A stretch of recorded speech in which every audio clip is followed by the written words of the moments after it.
네, 살아가는 청년부 공동체 여러분 반갑습니다. 한 주간 잘 지내셨나요? 이제 또 5월 한 달 우리가 이렇게 가정의 달로 보내고 있습니다. 이번 주는 조금 분주한 날이었던 것 같아요. 어린이날도 있었고 또 어제 어버이날도 있었고 해서 아마 다들 뭐 이렇게 좀 가족들과 시간을 많이 보내시지 않겠나 생각을 하는데요. 사실 이제 청년들에게는 조금 애매한 한 주였어요, 그죠? 어린이날에 속하기도 사실은 애매하고, 뭐 그렇다고 결혼해서 자녀가 있는 분은 저랑 뭐 몇 분 없는 것 같아서 아마 중간에 약간 애매한 그런 소외감을 묘하게 느끼시는 주였을 수도 있겠다 싶습니다. 하지만 괜찮습니다. 오늘 그래서 준비했습니다. 외로움 마주하기라는 주제로 오늘 말씀을 준비했어요.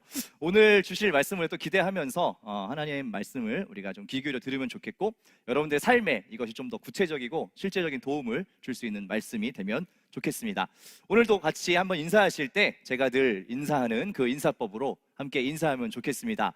우리 좀 이렇게 주먹을 드시고 이렇게 손을 뻗어서 인사하실 때 우리 형제분들 요 형제요, 우리 자매분들 요 자매요 하면 같이 큰 소리로 한번 함께 화답해 주시면 감사하겠습니다. 우리 형제분들 함께 인사할까요? 요 형제요.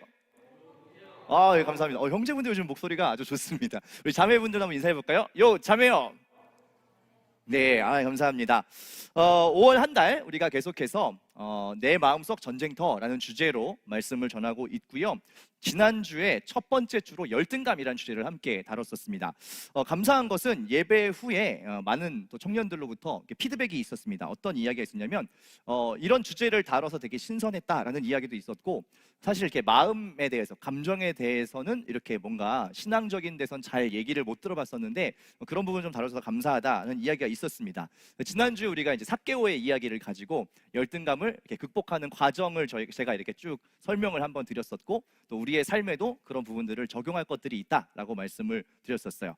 오늘도 지난주와 동일한 질문으로 한번 말씀을 열어볼까 합니다. 여러분께 또 여쭤볼게요. 여러분의 마음은 안녕하십니까? 네. 여러분의 마음은 안녕하신가요? 한 주간 어떤 감정들, 어떤 마음의 변화들을 여러분 겪으셨나 굉장히 궁금합니다. 그래서 한번 제가 그림을 하나 준비해 봤는데, 이 그림을 보시고 이번 주에 나의 마음, 나의 감정 약간 이런 거에 가까웠다 하는 것들을 한번 이렇게 보시겠어요? 뭐 글씨가 써 있지는 않고 그냥 표정만 나와 있는데, 이 표정 한번 보시고 나는 이번 주에 좀 이런 감정을 많이 느꼈던 것 같아, 이런 기분이 많이 들었던 것 같아 라는 것들 한번 좀 이렇게 쭉 보시면 좋을 것 같아요. 자, 한번 보시고 제가 한두 분만 좀 여쭤보도록 하겠습니다. 우리 지혜자매, 혹시 이번 주에 내 지배적인 감정 혹시 몇 번에 좀 가까운 것 같아요? 6번? 6번 어디 봅시다. 6번 로보트? 6번. 6번. 약간 덤덤한 그런 건가요? 바빠가지고 뭔가 이렇게 그냥 감정을 느낄 만한 겨를도 없이 그냥 드라이하게 지나간 그런 한 주셨군요. 알겠습니다. 우리 찬양 형제는 어떠세요? 이번 주에 좀 내 감정을 번호로 설명해 보자면 10번. 10번. 저거는 약간 어떤 건가요? 기분 좋은? 약간 비웃는 것 같기도 한데 기분 좋은. 알겠습니다. 기분 좋은데 뭔가 활짝 웃진 않지만 뭔가 미묘하게 기분이 좋은 듯한 그런 표정들. 네, 아마 여러분들도 다 이 그림을 이렇게 보시면서 내가 한 주간 느낀 감정은 약간 이런 거였어 라는 것들을 한번 생각해 볼 수 있을 텐데, 재밌는 건 이게 일주일 동안 쭉 가지 않는다는 거죠. 여러분 뭐 하루에도 수십 번씩 이런 감정들이 막 여러 가지 바뀔 수도 있고, 이런 기분도 느꼈다가 저런 기분도 들었다가 이제 다양한 롤러코스터를 경험하는 게 우리의 감정이라는 것입니다. 우리가 이런 다양한 감정들을 이제 겪으면서 사는데요. 오늘은 특별히 외로움이라고 하는 이 감정에 대해서 좀 살펴보려고 하는 것입니다. 현대인들에게 굉장히 익숙한 감정이죠. 외로움. 여러분들도 아마 많이 느끼고 계실 수도 있고 누구나 사실 겪는 것인데, 이 사전적인 뜻을 검색해 보니까 이렇게 나와요. 외로움. 사전적인 뜻으로는 세상에 홀로 떨어져 있는 것 같이 외롭고 쓸쓸함을 느끼는 감정이다, 이렇게 써 있습니다. 그 밑에 설명이 굉장히 저는 좀 와닿았는데, 외로움 자체는 누구에게나 찾아오는 자연스러운 감정이나 방치하거나 과몰입할 경우 자칫 우울증이나 중독 등의 파괴적인 증상으로 발전할 위험성도 있다라고 이렇게 사전적인 정의가 돼 있더라고요. 여러분도 너무나 잘 아시는 정의니까, 외로움은 뭐냐면 그냥 외롭다, 혼자 있는 것 같다, 나만 혼자인 것 같다 라는 어떤 느낌들을 갖는 것이에요. 아무도 나를 몰라, 아무도 나에 대해서 이해하지 못해, 뭐 이런 혼자 된 것 같은 감정이죠. 근데 재밌는 건 이것조차도 누구에게나 자연스럽게 찾아오는 감정이다라는 것입니다.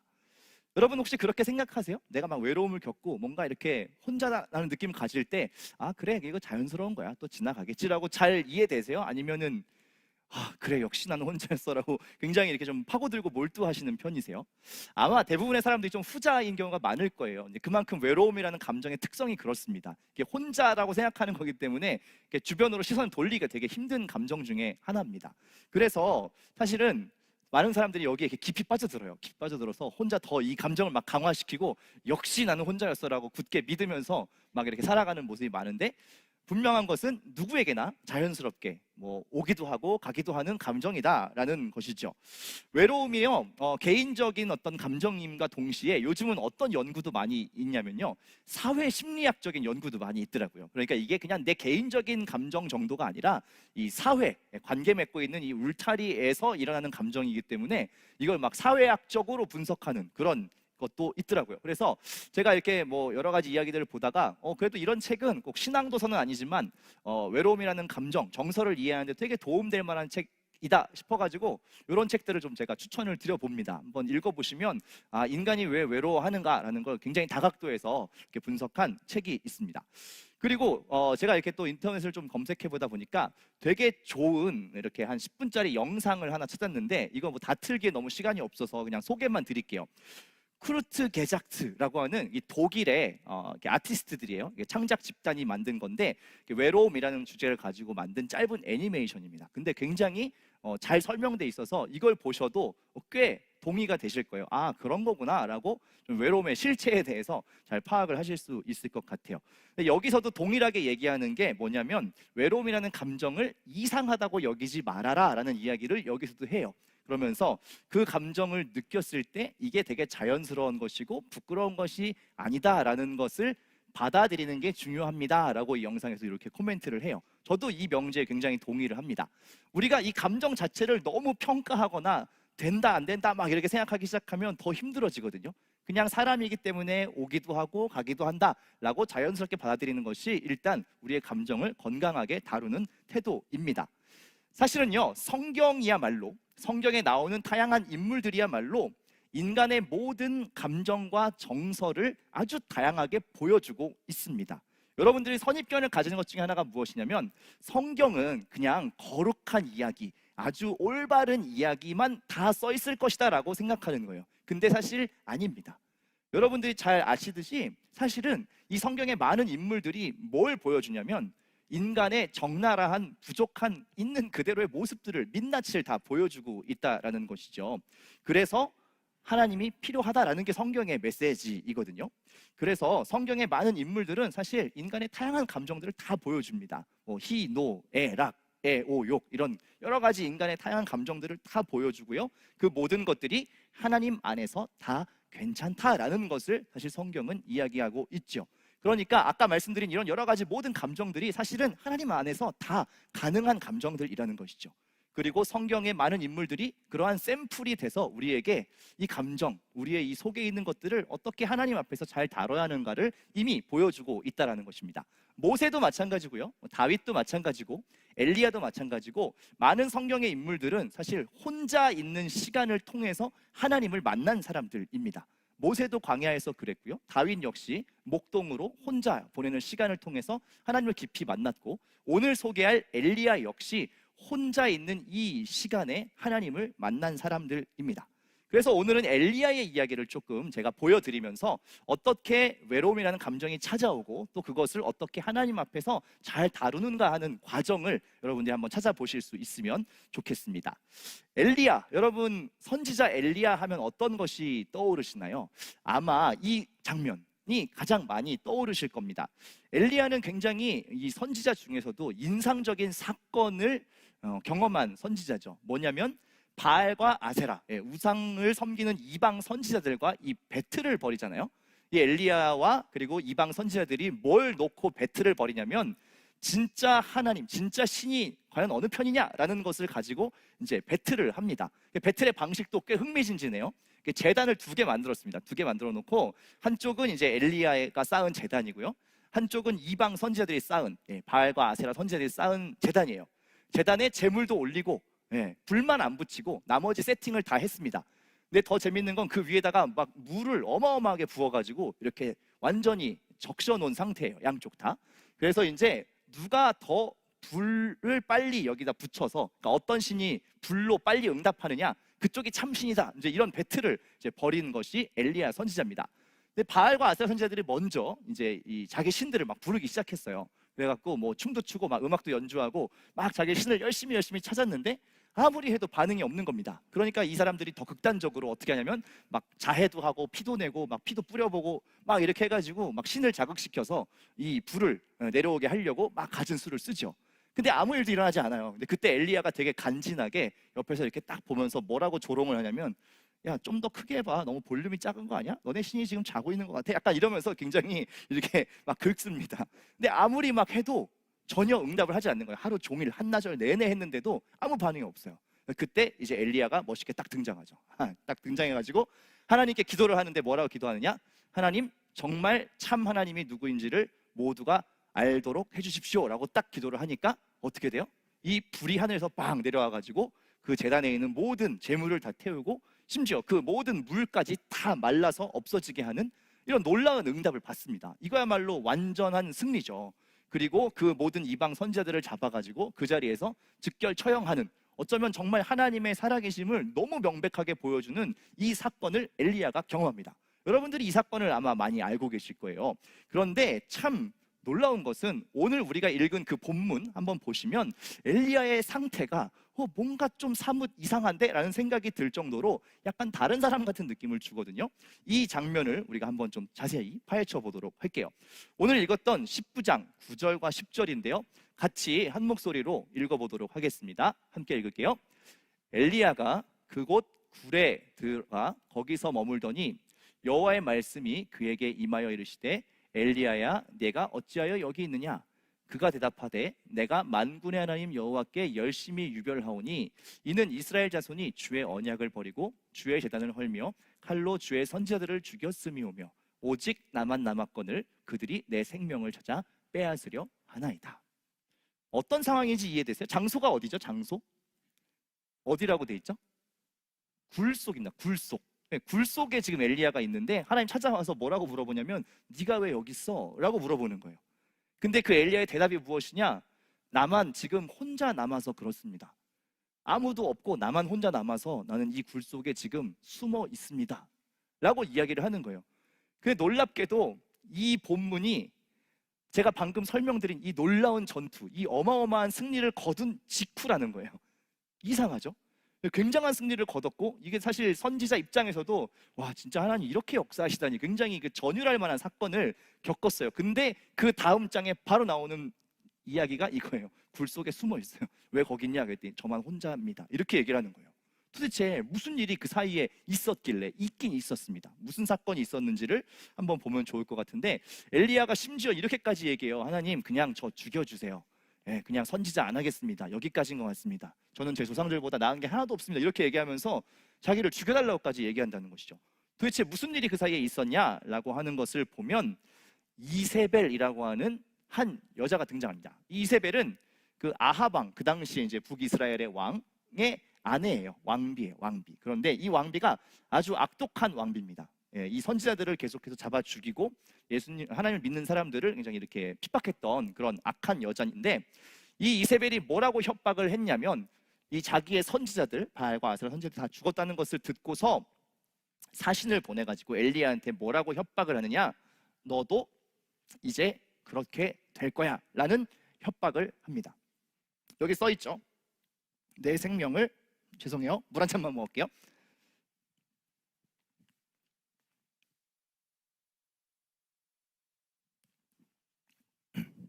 감사합니다. 네, 이세벨이 뭐라고 얘기하냐면, 너의 생명을 저 사람들, 죽은 이 자기의 선지자들, 이방 선지자들처럼 하겠다라고 이야기를 합니다.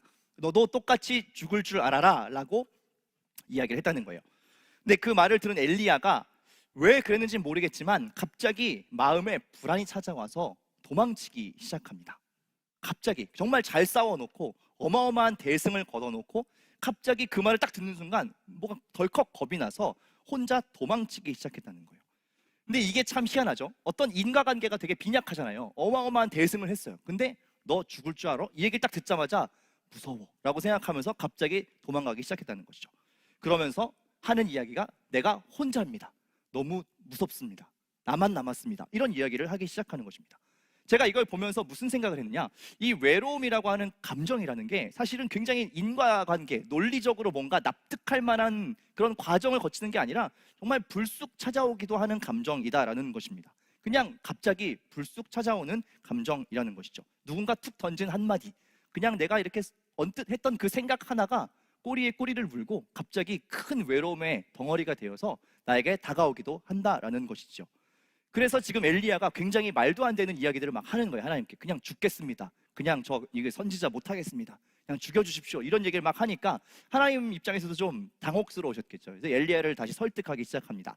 근데 하나님이 굉장히 재밌는 방식으로 엘리야를 찾아오시는데, 우리 11절과 12절의 말씀을 한번 읽어보도록 할게요. 11절 12절 한 목소리로 같이 읽겠습니다.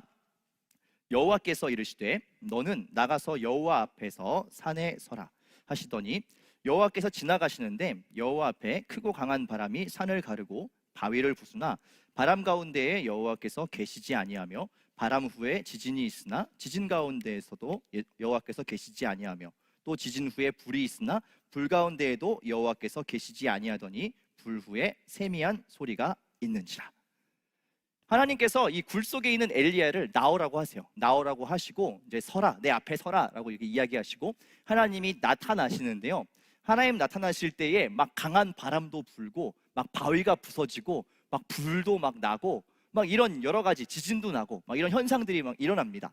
근데 그 안에 하나님이 안 계시고, 하나님이 어느 장면에서 엘리야에게 말을 거냐면 작은 음성으로, 세미한 음성으로 말을 거십니다. 그러면서 뭐라고 얘기하시느냐, 18절의 말씀을 제가 읽을게요. 하나님 이렇게 엘리야에게 얘기하시는 거예요. 그러나 내가 이스라엘 가운데에 7,000명을 남기리니 다 바알에게 무릎을 꿇지 아니하고 다 바알에게 입맞추지 아니한 자니라. 엘리야가 계속 굴 속에서 뭐라고 확신에 서서 얘기해요? 나만 남았습니다. 오직 나만 남았습니다. 아무도 없습니다. 내가 혼자입니다. 이 얘기를 계속하고 있는데 하나님이 세미한 음성 속에서, 작은 음성 속에서 뭐라고 이야기하시냐면 내가 바알에게 무릎 꿇지 아니한 7,000명을 남겨놓았다라고 이야기를 하십니다. 무슨 얘기예요? 네가 혼자라고 생각하지만 아니야 라는 이야기를 하나님께서 들려주신다는 것이죠. 재미있는 것은 이 말을 듣고 엘리야가 다시 마음의 격려를 받아요. 그래서 다시 한번 일어나서 다시 그 선지자의 역할을 끝까지 잘 감당하게 됩니다. 저는 이 엘리야의 이야기, 이 사건을 보면서 되게 격려가 많이 됐어요. 왜 격려가 많이 됐냐면, 사실 엘리야 그러면 엄청난 선지자로 우리가 이해하잖아요. 막 이 어마어마한 사건도 있었고 막 이런 걸 보면 와, 진짜 이렇게 찔러도 피 한 방울 안 나올 것 같은 이 되게 멋진 선지자가 한순간에 마음이 꺾이기도 하는구나. 그게 저한테는 되게 위로가 됐어요. 그렇죠? 성경의 많은 인물들은 뭔가 굉장히 위대한 사람들 같고 뭐 범접할 수 없는 사람들 같은데 이 사람에게도 그런 연약함이 있었구나라는 거에 굉장히 좀 위로가 됐고, 그런 연약함이 있을 때에 하나님이 야, 선지자 뭐 하는 거야? 이렇게 하시 아니하시고 찾아오셔서 세미한 음성으로 엘리야가 알아들을 수 있도록 네가 혼자가 아니라 함께하는 사람들이 아직 있다라는 것들을 친절하게 다시 들려주신다는 사실이 저는 굉장히 격려가 됐어요. 성경에 이런 인물들에게도 그렇게 하신 하나님이시라면 오늘 우리에게도 그렇게 하나님께서 하시지 않겠는가라는 생각을 하니까 이게 굉장히 격려가 되더라고요. 결국 인간은, 피조물인 인간은 아무리 우리가 스스로 위대하려고 하고 잘 서 있으려고 해도 여러 가지 작은 말과 행동들, 생각들에도 우리의 마음은 흔들리는 것이 맞구나라는 것을 저는 이 이야기를 통해서 좀 볼 수 있었던 것 같습니다. 그리고 그런 우리의 연약함을 하나님께서 어떻게 다뤄주시는가를 또 보니까 그것도 참 감사하더라고요. 하나님이 우리를 막 몰아세우시거나 막 이렇게 궁지에 몰아갖고 정신 안 차려? 이렇게 하신다 그러면 사실 얼마나 우리 답답하겠어요. 무섭고 우리의 신앙생활 자유가 없잖아요. 근데 그런 모든 모습들에 대해서 잘 아시고 또 우리에게 가장 필요한 방식으로 찾아오셔서 말씀하신다는 것이 참으로 격려가 되었습니다. 사실 더 놀라운 것은요, 예수님도 이러한 외로움의 경험, 이런 분리의 경험들을 그 공생의 기간에, 인간의 몸을 입고 계시는 동안에 많이 하셨다라는 것이에요. 저는 예수님께서 인간의 몸을 입고 오셔서 인간으로 사시면서 인간이 겪는 많은 감정들과 어려운 것들을 다 경험하셨을 것이라고 생각합니다. 물론 죄는 없으셨지만 인간이 느끼는 여러 가지 감정과 정서들은 충분히 다 경험하셨을 거라고 생각해요. 그 안에 우리가 오늘 다루는 외로움의 감정도 분명히 있었을 것이라고 저는 감히 상상을 해봅니다. 왜냐하면 한번 생각해 보세요. 하나님의 뜻을 이 땅 가운데 이루어야 되는 그 엄청난 무게감, 그 막중한 무게감을 짊어지고 하루하루를 살아가시는 일이 그냥 늘 룰루랄라 기분 좋기만 했을까요? 저는 아니라고 생각합니다. 그것을 아무리 알지라도, 정말 내가 그 길을 걸어야 되는 것을 숙명적으로 알지라도 실제로 그것을 살아가는 일은 예수님에게도 참으로 녹록치 않은 일이었을 것이라는 거죠.